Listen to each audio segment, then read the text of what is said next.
അന്താരാഷ്ട്ര ക്രിമിനൽ കോടതി അധ്യക്ഷയ്ക്കെതിരെ വരെ ഉപരോധം പ്രഖ്യാപിച്ച് ട്രംപ് നടത്തുന്ന ധിക്കാരത്തെക്കുറിച്ചാണ് ഗോൾഡൻ വേർഡ്സ് ആദ്യമായി സംസാരിക്കുന്നത്. കോടതി അംഗമായിരുന്ന കരീം ഖാനെ പുറത്താക്കാൻ ട്രംപ് കളിച്ച കളിയെക്കുറിച്ച് മുൻപൊരു എപ്പിസോഡിൽ നമ്മൾ പറഞ്ഞിരുന്നു. യൂറോപ്യൻ യൂണിയനിലേക്ക് കുടിയേറാൻ എളുപ്പവഴിയായി മൊറോക്കോ മാറുന്നതിനെ കുറിച്ചും അതിന്റെ കുഴപ്പങ്ങളെക്കുറിച്ചും രണ്ടാമത്തെ വാർത്ത. ഫ്രാൻസിലെ പള്ളി പൂട്ടൽ അവസാന വാർത്തയും.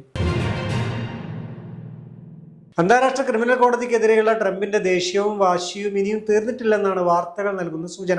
2025 ജനുവരിയിൽ അധികാരമേറ്റ അന്നു മുതൽ ഡൊണാൾഡ് ട്രംപ് കോടതിക്കെതിരായ നടപടികൾ ആരംഭിച്ചിരുന്നു. ഇസ്രായേലിലെ ഉന്നത ഉദ്യോഗസ്ഥർക്കെതിരായ അന്വേഷണമാണ് അമേരിക്കയെ ചൊടിപ്പിച്ചത്. കരീം ഖാനെതിരായ നടപടികൾ ഇതിനെ തുടർന്നാണ് സംഭവിച്ചത്. നെതന്യാഹുവിനും മുൻ യുദ്ധമന്ത്രി യോ ഗാലന്റിനും എതിരായ അറസ്റ്റ് വാറന്റ് ഇസ്രായേലിനേക്കാൾ വിഷമിപ്പിച്ചത് അമേരിക്കയാണ് എന്ന് വേണമെങ്കിൽ പറയാം. പലസ്തീൻ മനുഷ്യാവകാശ സംഘടനകൾക്കെതിരെയും പലസ്തീൻ അതോറിറ്റിയിലെയും പലസ്തീൻ ലിബറേഷൻ ഓർഗനൈസേഷനിലെയും ഉദ്യോഗസ്ഥർക്കെതിരെയും ഇത്തരം ഉപരോധങ്ങൾ അമേരിക്ക ഏർപ്പെടുത്തിയിരുന്നു. ഇതിനു പുറമെ അന്താരാഷ്ട്ര ക്രിമിനൽ കോടതി അംഗീകരിക്കുന്ന 125 രാജ്യങ്ങളോടും അതിൽ നിന്നും പിന്മാറാൻ American state secretary mark Rubio ആവശ്യപ്പെട്ടിരുന്നു.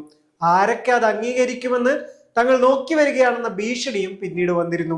കോടതിയെ ഇല്ലാതാക്കുന്നതിന്റെ ആദ്യപടിയായാണ് തങ്ങളുടെ ആവശ്യമെന്നും മാർക്ക് റൂബിയോ പ്രഖ്യാപിച്ചിരുന്നു.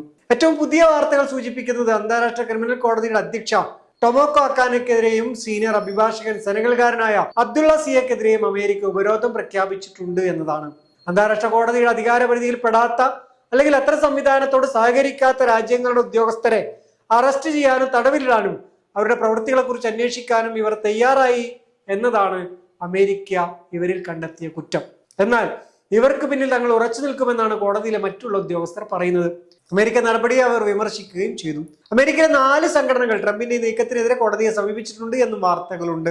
American friend service committee, the centre for constitutional rights, human rights watch, the open society institute തുടങ്ങിയ സംഘടനകളാണ് ട്രംപിന്റെ നടപടിക്ക് യാതൊരു അടിസ്ഥാനവുമില്ലെന്നും അത് കൃത്രിമമായ അടിയന്തരാവസ്ഥയെ അടിസ്ഥാനപ്പെടുത്തിയുള്ളതാണ് എന്നും ആരോപിച്ചിരിക്കുന്നത്. നേരത്തെ ഫലസ്തീനികളുടെ അവകാശങ്ങൾക്ക് വേണ്ടി പ്രവർത്തിക്കുന്ന അഭിഭാഷകരും ഈ ഉപരോധത്തിനെതിരെ രംഗത്ത് വന്നിരുന്നു. ന്യൂയോർക്ക് സിറ്റി ഫെഡറൽ കോടതിയിൽ അവർ ഇതുമായി ബന്ധപ്പെട്ട് കേസ് ഫയൽ ചെയ്യുകയും ഉണ്ടായി. യുദ്ധക്കുറ്റങ്ങളെ കുറിച്ച് അന്വേഷിക്കുകയാണ് അന്താരാഷ്ട്ര ക്രിമിനൽ കോടതിയുടെ പ്രധാന പരിപാടി. നിലവിൽ അത്തരം 16 സംഭവങ്ങളെ കുറിച്ച് ഇവർ അന്വേഷിക്കുന്നുണ്ട്. അമേരിക്കൻ നടപടികൾ ഇത്തരത്തിൽ മുന്നോട്ട് പോകുന്ന പക്ഷം ലോകത്ത് ഒരു തരത്തിലുള്ള യുദ്ധക്കുറ്റവാളികളും ശിക്ഷിക്കപ്പെടില്ല എന്ന് ലോകരാജ്യങ്ങൾ ആശങ്കപ്പെടുന്നുണ്ട്.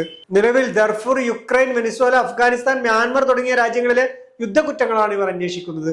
തങ്ങൾ യുദ്ധസമയത്ത് ചെയ്ത കാര്യങ്ങളെ കുറിച്ച് അന്വേഷിക്കാൻ അന്താരാഷ്ട്ര കോടതിക്ക് ഒരു അധികാരവുമില്ല എന്നാണ് അമേരിക്കൻ ന്യായം. അത്തരം നടപടികൾ കോടതി തുടങ്ങിയാൽ അതുമായി ബന്ധപ്പെട്ട എല്ലാവർക്കും എതിരെ ഉപരോധം തുടങ്ങുമെന്നും അവരുടെ അക്കൗണ്ടുകൾ മരവിപ്പിക്കുമെന്നൊക്കെയാണ് അമേരിക്കൻ ഭീഷണി. അന്താരാഷ്ട്ര ക്രിമിനൽ കോടതി തുടങ്ങുന്നതിലെല്ലാം അമേരിക്ക ഉണ്ടായിരുന്നു. അതിന്റെ സ്ഥാപനത്തെ നിദാനമായ 2000 റോം സ്റ്റാറ്റ്യൂട്ടിൽ അമേരിക്ക ഒപ്പുവെക്കുകയും ചെയ്തിരുന്നു. പക്ഷേ അതൊരിക്കലും സെനറ്റിൽ വെച്ച് അംഗീകാരം വാങ്ങിക്കാൻ അവർ തയ്യാറായില്ല. കാരണം മറ്റൊന്നുമല്ല, യുദ്ധക്കുറ്റങ്ങളെ പ്രതി വിചാരണ ചെയ്യപ്പെടാൻ അമേരിക്ക ആഗ്രഹിക്കുന്നില്ല, അല്ലെങ്കിൽ ഭയപ്പെടുന്നു എന്നത് തന്നെ. അഫ്ഗാനിസ്ഥാനിലും ഇറാഖിലും എല്ലാം ഇത്തരം കുറ്റകൃത്യങ്ങളുടെ പേരിൽ വിമർശനം ഏറ്റുവാങ്ങിക്കൊണ്ടിരിക്കുകയായിരുന്നു അമേരിക്ക ആ സമയത്ത്. സ്പെയിനിന്റെ വടക്കേ ആഫ്രിക്കൻ പ്രദേശമായ സെയൂത്തയിൽ എത്തിയ അഭയാർത്ഥികൾ ലൈംഗിക പീഡനത്തിന്റെ ഭീഷണിയിലാണ് കഴിഞ്ഞു വരുന്നത് എന്ന് റിപ്പോർട്ടുകൾ. രജിസ്ട്രേഷനായി കാത്തിരുന്ന സമയം വൈകുമ്പോൾ അഭയാർത്ഥി കേന്ദ്രങ്ങൾക്ക് പുറത്ത് അന്തി ഉറങ്ങേണ്ടി വരികയാണ് എന്നും ആ സമയത്ത് പീഡിപ്പിക്കപ്പെടുമെന്ന പേടിയോടെയാണ് കഴിയേണ്ടി വരുന്നത് എന്നുമാണ് ഇവർ പറയുന്നത്. ജൂലൈ 20 മുതൽ ഏകദേശം 15ഓളം ലൈംഗിക പീഡന കേസുകൾ സെയൂത്തയിൽ റിപ്പോർട്ട് ചെയ്യപ്പെട്ടിട്ടുണ്ട് എന്നാണ് കണക്കുകൾ. സ്പെയിൻ പോലീസോ ആഭ്യന്തര വിഭാഗമോ ഇത് സ്ഥിരീകരിച്ചിട്ടില്ല. മൊറോക്കോയിൽ നിന്നും സബ് സഹാറൻ ആഫ്രിക്കയിൽ നിന്നും ദക്ഷിണേഷ്യയിൽ നിന്നുമുള്ള അഭയാർത്ഥികളാണ് ഇവിടെ എത്തിയിരിക്കുന്നത്. നിലവിൽ ഏകദേശം 72,000 ആളുകൾ മൊറോക്കൻ അതിർത്തി കടന്ന് ഇവിടെ എത്തിയിട്ടുണ്ട് എന്നാണ് കണക്കുകൾ സൂചിപ്പിക്കുന്നത്. കുടിയേറ്റക്കാരെ അതിർത്തിയിൽ വെച്ച് തന്നെ തിരിച്ചയക്കുന്ന രീതി കടൽ മാർഗം എത്തുന്നവർക്ക് ബാധകമാക്കരുതെന്ന സ്പാനിഷ് സുപ്രീം കോടതിയുടെ വിധി കുടിയേറ്റക്കാർ ഒരു മറയാക്കിയിരിക്കുകയാണെന്നാണ് ഉദ്യോഗസ്ഥർ പറയുന്നത്. അതുകൊണ്ട് തന്നെ മിക്കവാറും കുടിയേറ്റങ്ങൾ ഇപ്പോൾ കടൽ കടന്നായിരിക്കുകയാണ് അത്രേ. ഭൂമിശാസ്ത്രപരമായി സെയൂത്ത മൊറോക്കോയുടെ ഭാഗമാണെങ്കിൽ രാഷ്ട്രീയമായി സ്പെയിനിന്റെ ഭാഗമാണ്. അഭയാർത്ഥികളെ സംബന്ധിച്ചിടത്തോളം യൂറോപ്യൻ യൂണിയനിൽ കടന്നു കിട്ടാനുള്ള എളുപ്പ വഴിയാണിത്.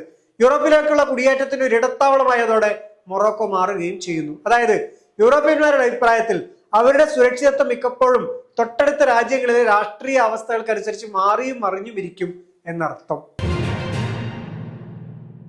ഫ്രാൻസിലെ കോടതി വിധി ഇസ്ലാമോഫോബിയയുടെ പുതിയ മുഖമാണെന്നാണ് ഫ്രാൻസിൽ നിന്നും വരുന്ന വാർത്ത. പാരീസിനടുത്തുള്ള ഒരു പള്ളി വരുന്ന 6 മാസത്തേക്ക് പൂട്ടിയിടാനുള്ള തീരുമാനം കോടതി ശരിവെച്ചതോടെയാണ് വിമർശനം ഉയർന്നിരിക്കുന്നത്. വടക്കൻ പാരീസിലെ ഓൾനാസൂബോവയിലെ അൽ തക്വ പള്ളിയാണ് അടുത്ത ജനുവരി വരെ പൂട്ടിയിട്ടിരിക്കുന്നത്.